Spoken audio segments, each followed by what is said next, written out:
Hello everyone, my self Shivali Jamwal, senior lecture in history. आज हम quit India movement के बारे में बात करेंगे। Quit India movement Mahatma Gandhi ji ने लॉन्च किया था।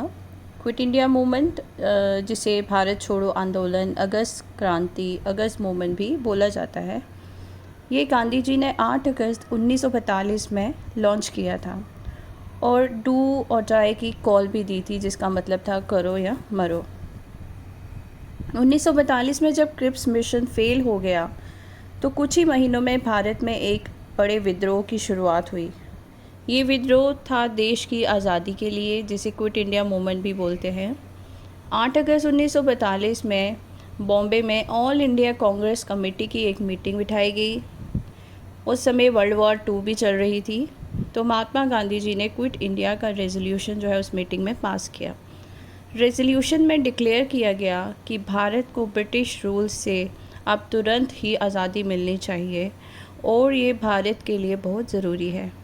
ये डेमोक्रेसी के लिए और फ्रीडम के लिए भी ज़रूरी है, जिसके लिए यूनाइटेड नेशन की कंट्रीज़ जो है वो फ़ाइट कर रही हैं फैसिस्ट नेशंस के साथ, जैसे जर्मनी, इटली और जापान। रेजोल्यूशन में अंग्रेज़ों को भारत छोड़ने की मांग की गई और एक बार भारत आज़ाद हो जाए तो अपने सभी रिसोर्सेज के साथ यूनाइटेड नेशन की मदद करेगा और इम्पीरियलिस्ट एग्रेशन या साम्राज्यवाद के खिलाफ लड़ेगा। ये सब उस रेजोल्यूशन में बोला गया। इसमें ये भी कहा गया कि एक नॉन वायलेंट मास स्ट्रगल होगा, जिसमें लोग पार्टिसिपेट, मास स्ट्रगल में जिसमें बहुत सारे लोग पार्टिसिपेट करते हैं, मासेस पार्टिसिपेट करते हैं, आम इंसान पार्टिसिपेट करता है, वो नॉन वायलेंट मूवमेंट किया जाएगा और वाइडेस्ट पॉसिबल स्केल पे किया जाएगा और जिसे देश की आज़ादी के लिए संघर्ष जो है वो बोला जाएगा। गांधी जी ने डू और डाई का नारा दिया, क्विट इंडिया मूवमेंट का नारा दिया और ये दो नारे जो है ये जो है बैटल क्राइज बन गए उस टाइम के क्विट इंडिया मूवमेंट के समय में। तो जैसे ही मूवमेंट लॉन्च हुआ, अगली सुबह यानी 9 अगस्त 1942 को ज़्यादातर कांग्रेस के लीडर अरेस्ट कर लिए गए। उन्हें देश के अलग अलग जेलों में डाल दिया गया। कांग्रेस को एज ए ऑर्गेनाइजेशन बैन कर दिया गया। देश के हर हिस्से में हड़तालें और प्रोसेशंस होने लगी।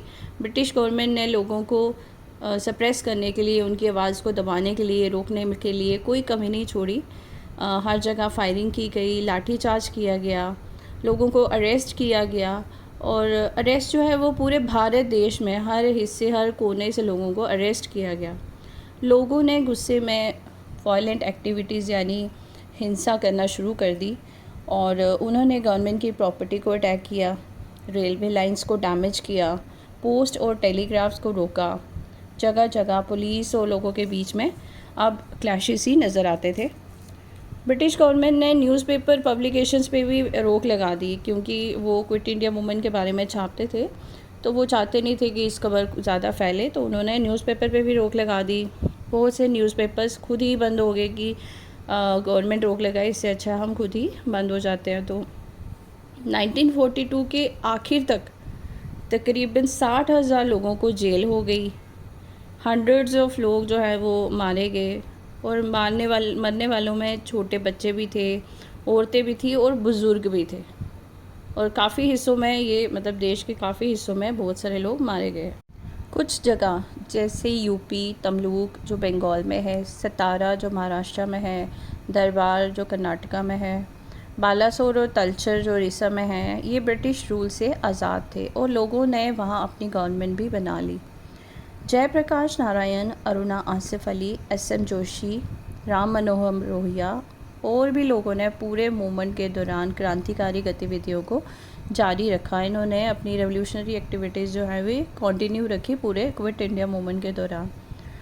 अब ये लड़ाई का समय लोगों के लिए बहुत दर्दनाक था।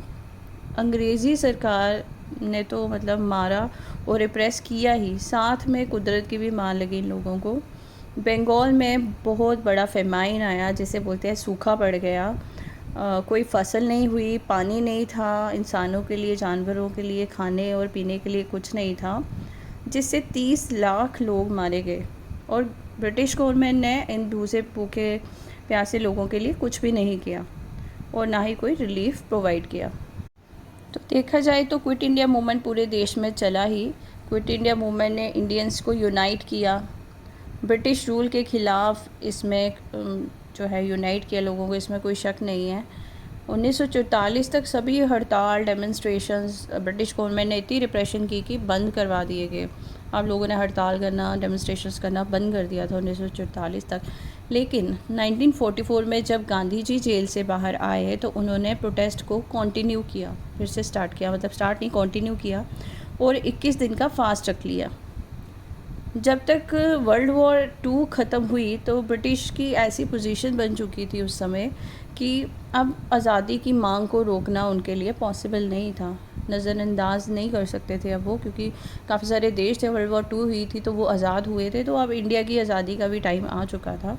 और आखिर में क्विट इंडिया मूवमेंट में बहुत सारे लोगों की जो जान गई, लोगों ने कुर्बानियाँ दी, वो काम आई, और आखिर में 1947 में अंग्रेज़ों को भारत छोड़कर जाना ही पड़ा। Thank you.